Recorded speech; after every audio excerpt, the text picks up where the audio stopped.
Hello again. Jeff with more blunt talk about Bernie. This time it's about something more than Bernie. Voting. This is the big one on voting. Basically, it's my exhortation to get any of you out there viewing to understand that you need to vote. There's more to say on voting issues, but maybe I'll backfill some of those in segments later.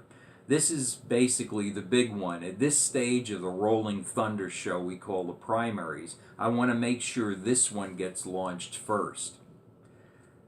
Basically, my argument boils down to two things. It's absolutely essential that every eligible voter do these two things.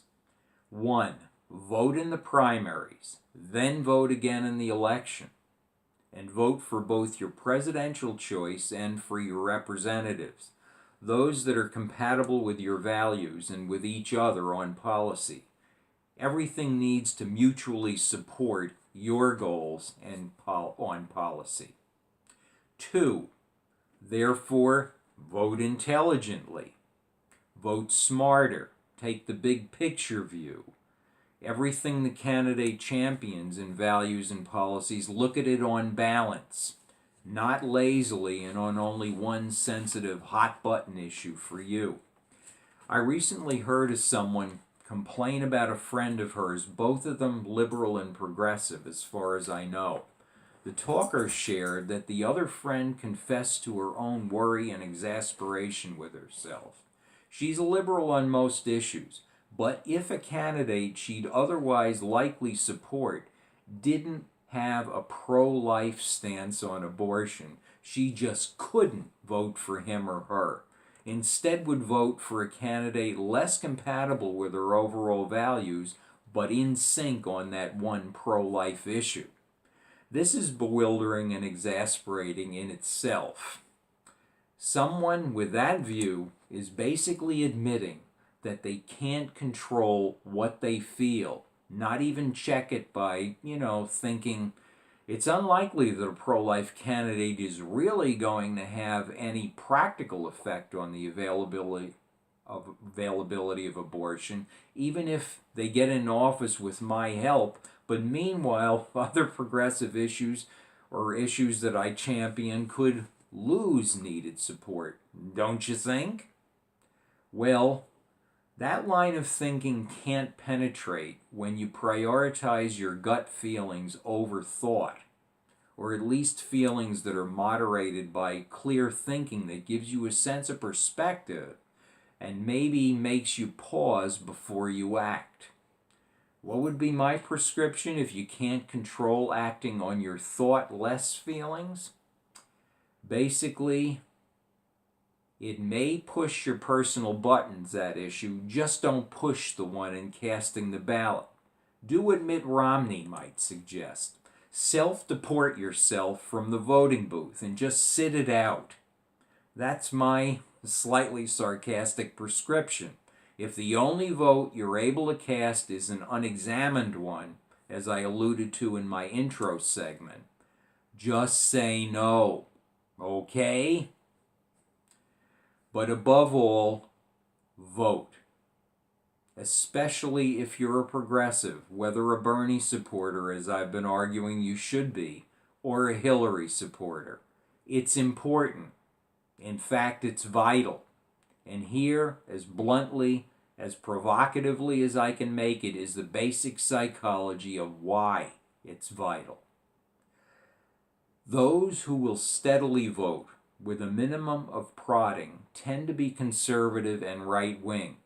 As recent psychological study shows, there's a correlation between them and an area of the brain called the amygdala, the region associated with emotional memory and in particular the processing of fear.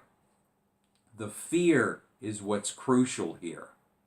That serves as an omnipresent motivation to vote in opposition to what you fear.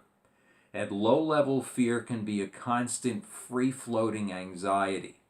At a higher level, it could get laser focused on those outside your family and immediate social group, those that might upset the placid regularity of your world in a way that you can identify, undocumented, coming across the border, taking our jobs. Or it could just be a hunch, a gut feeling about them because they're different, but that they could only be trusted to possibly bring some kind of inexplicable trouble somewhere down the line. Give it some time. Such people can be counted on to vote all the time and with regimented consistency. There's safety in numbers, so vote with the others who are righteously fearful. Reason need not apply. We are the Star Trek Borg. We have been assimilated. On the other side of the ledger, we have the liberal and even the progressive liberal, another part of the brain working, more prone to mentally making decisions based on fact and reason, but too often just lazy about making a decision, especially in voting, until the act is perceived as absolutely necessary. You can rule out the one person I talked to who was a hot button exception above. That's an anomaly. But this attitude, the bottom line attitude in this kind of liberal thinking is basically live and let live. I don't want to hurt anyone else. In fact, I look to a life enriched by new people, views, and experiences. So what's the problem? Don't most people feel the same way? Aren't there enough of us to overcome the fearful who may be problems in our one-world neighborhood? This stance is its own form of safety in numbers mentality, and that needs a wake-up call. Remember, when you live primarily on the satisfaction of the variety of experience, exploration, the happiness it brings, you can wait too long until things start to become unhappy for you before you act. It's a bit like the problem with climate change. If you wait until it really hurts, it may already be almost too late. So that's the wake-up call. Vote. Don't repeat the midterm election of 2010 just because there's no comic book superhero of a president running for office. One man or one woman doesn't do it all. You gotta remember that. This is life. It's not a superhero fantasy movie. Okay. Let's move on then to those who challenge back, the pessimists, that they don't vote at all even though they're intelligent, maybe even progressive, but again pessimistic because the system is so corrupt that nothing gets done anyway.